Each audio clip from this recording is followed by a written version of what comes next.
नमस्कार दोस्तों, जय श्री श्याम। जैसा कि आपने थंबनेल देखा है, आज की वीडियो में हम बात करेंगे। मेरे एक सब्सक्राइबर हैं अनुज जी, जिनका मुझे कमेंट आया है कि sir Invesco India PSU equity fund वो कैसा है, हमको यहाँ पे निवेश करना चाहिए या नहीं। तो कंप्लीट आज की वीडियो में आपको रिव्यू करके बताएंगे। अगर आपने यहाँ पे निवेश कर रखा है या निवेश करने की सोच रहे हो तो ये वीडियो वॉच कर लेना, जिससे आपको पता पड़ जाएगा अगर पैसा निवेश करो तो आपका पैसा यहाँ पे किस किस सेक्टर में और किस किस स्टॉक में निवेश होने वाला है। तो चलिए वीडियो शुरू करते हैं। चैनल पे नए हो तो चैनल को सब्सक्राइब कर देना और बेल आइकन के बटन को दबा देना। अब यहाँ पे देख लीजिए, ऊपर की तरफ हमारे पर्टिकुलर फंड का नाम लिखा है, जिसका नाम है Invesco India PSU equity fund. अगर इस पर्टिकुलर फंड की बात करें तो पहली चीज तो इसका जो एयूएम है वो है 1593 करोड़ का। मतलब एयूएम को लेके आपको कोई दिक्कत परेशानी नहीं आएगी। एयूएम अभी इसका छोटा है, इतना बड़ा एयूएम नहीं है। अगर आप यहाँ पे अपना पैसा निवेश करते हो तो आपका पैसा है वो सिर्फ और सिर्फ इक्विटी में निवेश होगा,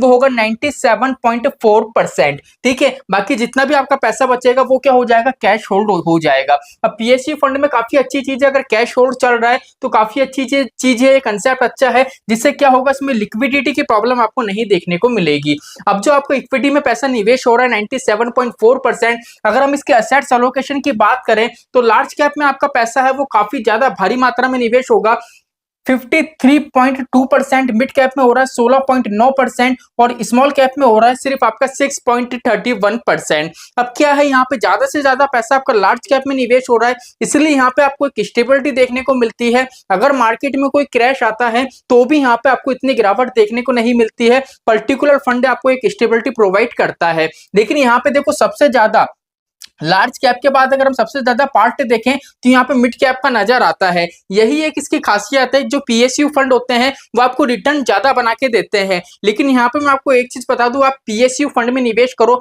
चाहे इन्वेस्को इंडिया में करो, चाहे किसी भी पीएसयू फंड में निवेश करो, आप पहली चीज तो अपने दिमाग में ये वाली बात बैठा लो कि पीएसयू फंड होते हैं कभी भी कंटिन्यू आपको रिटर्न बना के नहीं देंगे। ठीक है, अगर आप इस पर्टिकुलर फंड का भी देखोगे ना तो आप जितना मैंने एनालिसिस करा है उतना मैं आपको बता रहा हूँ। 2020 से मैंने चेक करा है तो 2020 से मैंने ये देखा कंटिन्यू 2 महीने तक ये डाउनफॉल में जा रहे हैं, कंटिन्यू 3 महीने तक ये डाउनफॉल में जा रहे हैं, उसके बाद ये ऊपर की तरफ जा रहे हैं। लेकिन अगर आपको विजन है मुझे लॉन्ग टर्म के लिए निवेश करना है तो जो पीएसयू है या कोई सा भी म्यूचुअल फंड है वो आपको ऊपर जाता हुआ ही नजर आएगा। तो यहाँ तक का कंसेप्ट क्लियर हो गया होगा। चलिए चलते हैं सेकंड स्लाइड पे।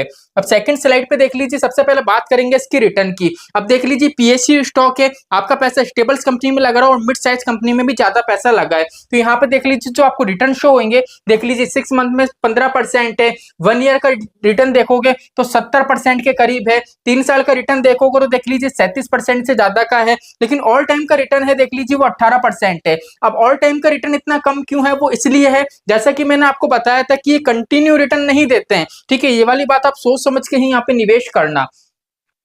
अब देखो, अगर आप यहाँ पे पैसा निवेश करते हो तो आपका जो पैसा निवेश होगा वो सिर्फ और सिर्फ 4 सेक्टर में निवेश होगा। इसमें बस एक यही खामी रहती है इस टाइप के स्टॉक्स में कि आपका जो पैसा होता है उसमें स्टॉक जो सेक्टर होते हैं वो सेक्टर की संख्या कम होती है और स्टॉक की संख्या भी कम होती है। अब 4 सेक्टर में लग रहे हैं, पहला है एनर्जी, दूसरा है आपका इंडस्ट्रियल का है, तीसरा है आपका फाइनेंशियल का और चौथा है आपका मटेरियल का। मतलब अगर आप जितना भी पैसा निवेश करोगे तो ये 4 सेक्टर में ही आपका पैसा निवेश होगा। अब ये 4 सेक्टर हैं, इनमें से जो टोटल आप स्टॉक की संख्या देखोगे जिसको हम होल्डिंग बोलते हैं वो आपको 20 दिखेगी। अब जितने भी ये 20 स्टॉक है ना, अब 20 में से टॉप 10 स्टॉक ऐसे हैं जिसपे फंड मैनेजर ने 62.64% पैसा निवेश कर रखा है। मतलब ये है आपके फंड का कम से कम 60% पार्ट है वो टॉप 10 स्टॉक में रखा है और जो बाकी के जो 10 स्टॉक्स बचे हैं उसमें 40% पैसा आपका निवेश हो रहा है। तो वैसे कोई दिक्कत परेशानी नहीं है, लेकिन मैंने आपको बता दिया आपका विजन क्लियर आपको रखना पड़ेगा।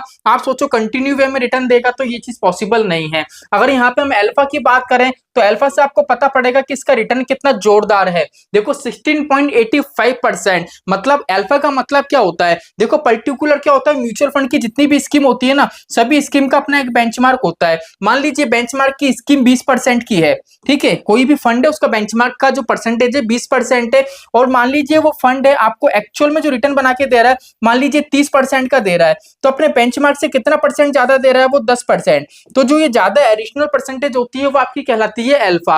अल्फा जितना ज्यादा बड़ा होगा हमारा फंड है उतना ही अच्छा होगा, बिकॉज अपने बेंचमार्क को काफी अच्छी तरीके से ये बीट कर रहा है।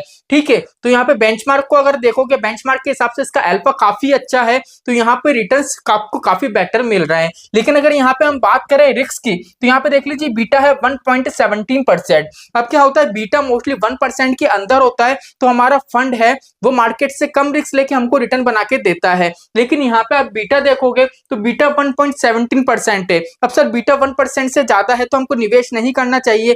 देखो पहली चीज तो ये पीएसयू स्टॉक में निवेश करोगे तो वहां पे आपको रिस्क तो देखने को मिलेगा। आप ये मत सोचो कि स्टेबल्स कंपनी में लार्ज कैप में आपका ज्यादा पैसा निवेश है तो वहां पे आपको रिस्क देखने को नहीं मिलेगा। एक्चुअली में क्या है, आपका लार्ज कैप में पैसा निवेश है ज्यादा मात्रा में, उसके थोड़ा कम पैसा निवेश है मिड कैप में, स्मॉल कैप में कम है। लेकिन क्या है, यहाँ पे जो सेक्टर की संख्या है वो 4 है। अब 4 सेक्टर है और नॉर्मल सी बात है 20 स्टॉक है। अब जैसे मान लीजिए नॉर्मल आपका इक्विटी का फंड होता है जैसे लार्ज कैप कैटेगरी का, तो वहां पे फंड मैनेजर को कोई दिक्कत नहीं होती, वो किसी भी सेक्टर में और किसी भी स्टॉक में पैसा लगा सकता था जो निफ्टी 50 के टॉप 50 स्टॉक होते हैं। तो वहां पे क्या होती है, एक स्टेबिलिटी भी आपको देखने को मिलती है, बिकॉज क्या है वहां पे होल्डिंग की संख्या काफी ज्यादा हो जाती है। लेकिन यहाँ पे होल्डिंग की संख्या सिर्फ और सिर्फ 20 है, और 20 में से भी जो टॉप 10 स्टॉक्स है वहां पे 60% से ज्यादा पैसा फंड मैनेजर ने निवेश करा है। इसलिए यहाँ पे आप देखोगे तो बीटा आपको 1% से ज्यादा दिखेगा। अगर इस पर्टिकुलर फंड के एक्सपेंस रेशियो की बात करें तो कोई दिक्कत नहीं आएगी, डायरेक्ट प्लान है तो 0.76% यहाँ पे आपको एक्सपेंस रेशियो देखने को मिलेगा। अगर यहाँ पे एक्सिट लोड की बात करें तो ये कंसेप्ट थोड़ा उलझा हुआ है, चलिए इसको क्लियर समझते हैं। अब यहाँ पे ये है, अगर मान लीजिए यहाँ पे आपने 100 रुपए निवेश करे,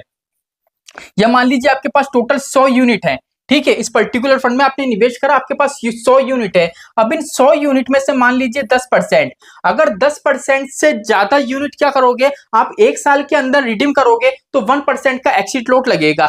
जैसे मान लीजिए 10% से ज्यादा, अब मान लीजिए आपने 12% यूनिट एक साल में विड्रॉ करे तो क्या होगा, 10% तक तो कुछ नहीं लगेगा, 10% के ऊपर ये कितना परसेंट हो गया, 2%। तो ये 2% के आपके जितने भी यूनिट होंगे ना उस पर 1% का क्या लगेगा, आपका एक्सिट लोड लगेगा। ये वाला कंसेप्ट बोलता है। तो ये घुमा फिरा के बता रहे हैं, वैसे कोई दिक्कत परेशानी नहीं है, बिकॉज क्या होता है म्यूचुअल फंड में जब भी हम निवेश करते हैं तो हमारा टारगेट यही रहता है कि हम कम से कम 3 साल 5 साल 7 साल और ज्यादा से ज्यादा 15 साल कितने भी साल के लिए निवेश करें जिससे हमारी अच्छी खासी वेल्थ क्रिएट हो सके। तो यहाँ पे मैंने जितना भी एनालिसिस करा है उस हिसाब से आपको किसी प्रकार की यहाँ पे दिक्कत परेशानी नहीं आएगी, आप इजीली यहाँ पे निवेश कर सकते हो। लेकिन ये वाली बात हमेशा ध्यान रखना, किसी भी पीएसयू स्टॉक में आप निवेश करोगे तो कंटिन्यू अगर आप सोचो कि पूरे साल के 12 महीने में आपको रिटर्न बना के देगा, ये बिल्कुल गलत कंसेप्ट है, ऐसा नहीं हो सकता। 12 महीने में से कम मान लीजिए किसी साल एक महीने उसने रिटर्न नहीं दिया, किसी महीने हो सकता है 2 महीने 3 महीने वो नेगेटिव रिटर्न दे रहा है या रिटर्न ही बना के नहीं दे रहा है, तो वो चीज आपको देखने पड़ेगी, वो चीज प्रॉपर तरीके से समझने पड़ेगी, तभी जाके आप निवेश कर सकते हो। तो आई होप आज की वीडियो आपको अच्छा लगा होगा। तो चलिए आज के लिए इतना ही, मिलते हमारी नेक्स्ट वीडियो में। जय श्री श्याम दोस्तों, जय श्री राधे।